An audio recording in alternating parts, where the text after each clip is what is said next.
AU से जुड़े हैं, इलाहाबाद यूनिवर्सिटी से। जब आप एयू का माहौल कैसा है? बताया जाता है कि कुछ दिनों पहले 4 से 6 साल पहले से यूपीएससी का माहौल दिल्ली चला गया। तो आपने किस प्रकार प्रिपरेशन अपनी तैयारी को और आगे बढ़ाया कि आज यूपीएससी में आप सफलता प्राप्त की और कई 8 लोगों का चयन हुआ इस बार। तो क्या कमी थी कि अब वह कमी दूर हो रही है? निश्चित तौर पे बीच में जैसे यूपीएससी की तैयारी में हमेशा से एक दौर रहा है कि जहाँ पे गाइडेंस की बहुत ज़रूरत होती है कि क्योंकि बहुत सारे सब्जेक्ट्स हैं, बहुत सारी बुकलेट्स हैं, ऐसा कहते हैं कि everything under the sun is syllabus. तो ऐसे में सब कुछ पढ़ना तो जाहिर तौर पे संभव नहीं है। तो इसके लिए कहीं ना कहीं मार्गदर्शन की आवश्यकता होती है। तो पहले इलाहाबाद यूनिवर्सिटी से क्योंकि लगातार सिलेक्शन हो रहे थे, तो एक मार्गदर्शन था सीनियर्स का। और उसके बाद एक जो कॉन्फिडेंस होता है ना बच्चे के अंदर आता है कि मेरे सीनियर ने ये किया है तो मैं भी कर सकता हूँ, इतना कुछ कठिन चीज़ नहीं है। तो पहले वो चीज़ें बहुत आसान थी। फिर धीरे धीरे जैसे जैसे थोड़ा यूपीएससी का पैटर्न बदला, जैसे जब ऑप्शनल सब्जेक्ट एक हो गया जीएस में, और जैसे प्रीलिम्स में पहले जीएस का एक पेपर होता था और एक ऑप्शनल का पेपर होता था, फिर वो ऑप्शनल पेपर हट के सीसैट आया। तो कहीं ना कहीं उन सब बदलावों से यहाँ के लोग काफ़ी प्रभावित हुए। और वहाँ पे दिल्ली में इन सबको कोचिंगों ने बहुत सही ढंग से पढ़ाया, तो कहीं ना कहीं वहाँ मार्गदर्शन था। लेकिन जब ऑनलाइन कोचिंग का दौर आया, जैसे मैंने जो कोचिंग DPW लिया है इसने उसने बहुत ही सस्ते दामों पे कोर्स प्रोवाइड कराया। उसके बाद बहुत सारी और कोचिंगें आई मार्केट में जो सस्ते दामों पे कोर्स प्रोवाइड कराएं। तो इससे जो कहीं ना कहीं एक गाइडेंस का दिक्कत आ रहा था बच्चों को, वो दूर हुआ। और उसी का शायद परिणाम है कि सिलेक्शन वापस आने लगे दिल्ली के अलावा भी जगहों से। और निश्चित तौर पे ये आगे और भी बढ़ेंगे जिस हिसाब से लोगों का रुझान है इसकी तरफ और लोगों को आत्मविश्वास बढ़ रहा है।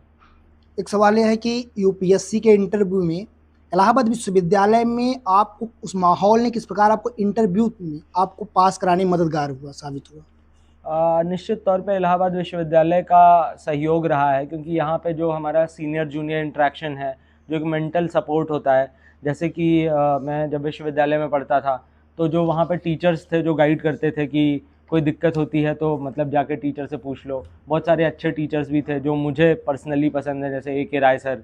उसके बाद जो है केमिस्ट्री में हमारे एक रिसर्च वो गेस्ट फैकल्टी सर थे, सतपाल सर। तो ऐसे लोगों का मतलब प्रभाव रहा है। इसके बाद जो मेरे दोस्त लोग थे वो काफ़ी सपोर्टिव थे कि कहते हैं कि मतलब अगर वो रहता था ना कि तुम कर पाओगे कि नहीं, तो उसमें जो है ये लोग का हमेशा रहता था कि तुम कर लोगे पहले अटेम्प्ट में। मेरा जो दोस्त है निखिल, उसके रूम में मतलब वो 14 नंबर कमरे में रहता था PCB हॉस्टल में। तो उसके रूम में लिखा था प्रखर शुक्ला IAS। अभी भी शायद वो वहाँ लिखा होगा। सीनियर जूनियर जो अब मैं कहा कि क्लास 12 के बाद जो बच्चों के लिए कोचिंग वाले प्रचार करते हैं, उनके लिए सीनियर जूनियर का इंटरेक्शन इलाहाबाद विश्वविद्यालय में पढ़ रहे हैं, तो उनके लिए कब से तैयारी शुरू करें ये वाले? हाँ, कायदे से यही है कि जैसे अभी मैं बता रहा था कि दिल्ली यूनिवर्सिटी वगैरह में है कि वहाँ पे सिविल सोसाइटीज़ जो हैं बच्चों के उसके लिए वो बहुत एक्टिव है। मतलब वो अपने एलुमनाइज को बुला के उनका संवाद कराती हैं, बच्चों में कॉन्फिडेंस भरती हैं। यहाँ पे मेरे ख्याल से अनुपम पांडे सर एक ऐसा काम करते थे। अदरवाइज तो मैं नहीं जानता कि कोई मतलब ऐसा कुछ लेवल पे हो कुछ रहा नहीं था। होता, क्योंकि अभी और शक्ति दुबे मैम का यूपीएससी रैंक 1 आया। अभी दिल्ली विश्वविद्यालय या कोई विश्वविद्यालय होता, वहाँ के सीनियर्स ही और टीचर यहाँ पर सेमिनार कराते। इलाहाबाद यूनिवर्सिटी में नहीं हो रहा है। नहीं, तो उसमें थोड़ा बच्चों की तरफ से भी प्रयास की ज़रूरत है कि मतलब सारे लोग, क्योंकि ये कोई तो उसका बच्चों की तरफ से हम प्रयास करें आपके लिए। बिल्कुल, मैं इसमें डेफिनेटली कोई दिक्कत नहीं होगी, मैं पार्ट ले लूँगा। क्योंकि जो हमारा रिस्पॉन्सिबिलिटी, देखिए ये नहीं होता कि कामयाब होके जो है आप हवा में उड़ रहे हो। जो आपके नीचे जो बरगद होता है वो अपनी छाँव में सबको मतलब वो करता है। तो उसी प्रकार से है, सीनियर्स का भी यही रोल होना चाहिए। मुझे तो ऐसे सीनियर्स मिले इलाहाबाद यूनिवर्सिटी में, जैसे एक अनूप सर हैं वो, और इसके अलावा सुभाष चंद्र दुबे सर हैं वो। इसके अलावा भी ब्रह्मदेव राम सर हैं, मतलब वो IAS हैं मेघालय कैडर के।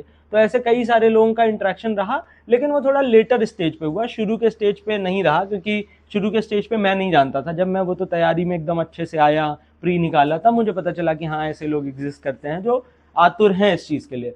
तो अगर यूनिवर्सिटी की तरफ से और बच्चों की तरफ से एक प्रयास किया जाता है जिसमें एलुमनाइज को बुला के, केवल इसलिए नहीं कि हम एलुमनाई मीट करा रहे हैं या कुछ, उसमें बच्चों को भी बैठाएं, उनसे जो उनके गुण हैं, जो उनके लाइफ के एक्सपीरियंसेस हैं, वो बच्चों तक पहुँचे, बच्चे मोटिवेट हों। जो एक, क्योंकि एक फियर का फैक्टर होता है। अगर आप जैसे आप भी अगर फर्स्ट ईयर में आए होंगे तो एक अंदर से खुशी रहती है कि हाँ मैं इलाहाबाद विश्वविद्यालय जैसी संस्था में आऊँ, लेकिन एक डर लगता है कि यार ये इतनी बड़ी संस्था है, यहाँ कितने तेज बच्चे हैं, कौन कोचिंग कर रहा है, कौन IAS टॉप कर सकता है, मैं सोच रहा हूँ IAS का, क्या मैं सपना कर पाऊंगा। तो ऐसे बहुत सारे सवाल होते हैं, वो सवाल मेरे अंदर भी थे। तो कहीं ना कहीं वो उन सारे दौर से मैं गुजरा हुआ हूँ, इसलिए मुझे पता है कि क्या बच्चे फील करते हैं। तो इसलिए ऐसा प्रयास होना चाहिए कि कहीं ना कहीं उनके जो डाउट्स हैं, उनका जो मार्गदर्शन है वो ठीक ढंग से हो, और उसमें जो वहाँ के शिक्षकों की भूमिका है वो भी बहुत ज़रूरी है कि जैसे सेमिनार कराएं, कुछ बातचीत कराएं बच्चों के लिए।